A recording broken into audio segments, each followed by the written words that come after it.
আজি আমাৰ ইউপিপিএলৰ চিৰিয়াছ এটা মিটিং চলি আছে, কোৰ কমিটি মিটিং।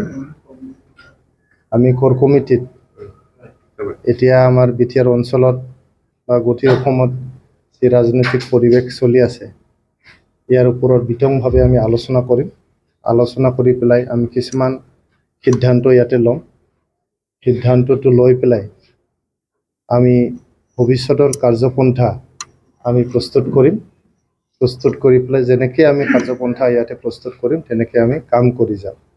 লগতে আমাৰ চিডলি বাই ইলেকশ্যনটো আহি আছে। আমি ইলেকশ্যন কমিশ্যনৰ পৰা খবৰ পোৱা মতে ছেপ্টেম্বৰ মাহৰ শেষৰ ফালে চিডলি সমষ্টিৰ MLA বাই ইলেকশ্যনটো হ'বলৈ গৈ আছে। গতিকে এই বাই ইলেকশ্যনটো লৈ পেলাইও আমি বহুত চিৰিয়াছলি কথা পাতিম। গতিকে আমাৰ বিটিআৰ অঞ্চলত লগতে অসমত যি ৰাজনৈতিক পৰিস্থিতি এতিয়া চলি আছে, ইয়াৰ ওপৰত আমি ইয়াতে বহুত চিৰিয়াছলি আলোচনা বিলোচনা কৰি যি ডিচিশ্যনবোৰ হ'ব, এই ডিচিশ্যনবোৰ আমি আপোনালোকক অহাকালি আমি জনাই দিম। এলায়েন্সৰ ক্ষেত্ৰত আলোচনা কৰিব লাগে, যিহেতু কিছুদিন পূৰ্বে বিজেপিৰ কিছুমান কাৰ্যবাহী সদস্য তেওঁলোকে কিছুমান কথা কৈছে, এই ক্ষেত্ৰতো আলোচনা কৰা হ'ব নাই? ইয়াতে আলোচনা কৰিবলগীয়া ইমান কথা নাই। আমাৰ এলায়েন্স বিজেপি আৰু ইউপিপিএলৰ বিটিআৰ চৰকাৰত চলি আছে। এইটো 2025 চনলৈকে আমাৰ যি এলায়েন্স বিজেপি আৰু ইউপিপিএলৰ এলায়েন্স বিটিআৰ চৰকাৰ যে চলি আছে, এইটো আমাৰ চলি থাকিব।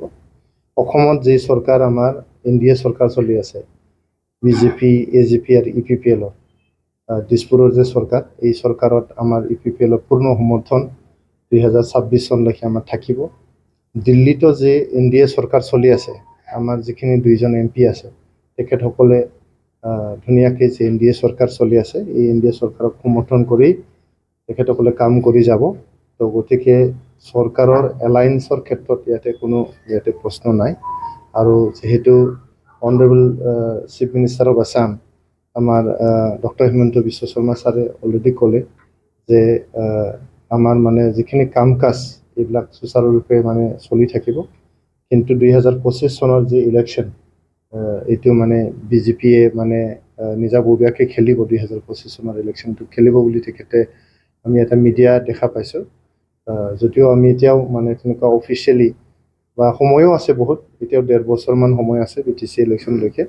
তো এই সময়লৈকে এতিয়াও আমাৰ ফৰ্মেলি একো আলোচনা হোৱা নাই বিজেপি আৰু ইউপিপিএলৰ মাজত যে আমি একেলগে খেলিম না বেলেগে খেলিম। আমি জাষ্ট এটা মিডিয়া কিবা দেখা পাইছোঁ, CM ছাৰে কৈছে যে 2025 চনত বিজেপিয়ে বিটিআৰ ইলেকশ্যনটো অকলে খেলিব। তাতে বেলেগ একো নেগেটিভ ল'বলগীয়া নাই। আমাৰ এইটো পজিটিভলি সকলোৱে ল'ব লাগে। আমাৰ সব কাম কাজ পজিটিভলি আগবাঢ়ি আছে, সব কাম কাজ ঠিকে ঠাকে চলি আছে। চৰকাৰৰ কাম কাজ আমাৰ সব ঠিকে ঠাকে চলি আছে। বিটিআৰ চৰকাৰৰে হওক, অসম চৰকাৰৰে হওক, ভাৰত চৰকাৰৰে হওক, সব কাম কাজ আমাৰ সুচাৰুৰূপে আমাৰ চলি আছে।